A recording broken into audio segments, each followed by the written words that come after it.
مال و اسباب ہوتے تھے یا وظائف ہوتے تھے، اس میں سے لازمی حضرت امام حسن حسین اور دیگر اہل بیت کا بھی حصہ نکالا کرتے تھے۔ یہاں پر ایک چیز سمجھ لیجئے، اس سے کوئی یہ نہ کہے کہ یہ کوئی وہ احسان کرتے تھے امام حسن و حسین کے اوپر یا دیگر اہل بیت کے اوپر، یہ ان کا شریعت نے حصہ رکھا ہوا تھا کہ ان کو خمس میں سے بھی ملتا تھا اور ویسے بھی ان کے وظائف مقرر تھے، تو اس وجہ سے ان کو یہ چیز ملنی تھی آٹومیٹکلی۔ یہ ایسے ہی ہے کہ اگر آج کوئی حکومت آپ کو کچھ فیسیلیٹیٹ کر رہی ہے، آپ کو فیسیلیٹیز دے رہی ہے، روڈز بنا کے دے رہی ہے، یا پھر آپ کو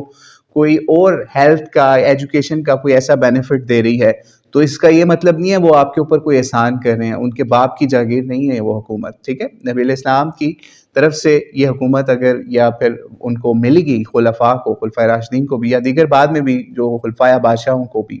تو وہ اگر دیتے تھے تو وہ سب کچھ ان کا حق تھا جو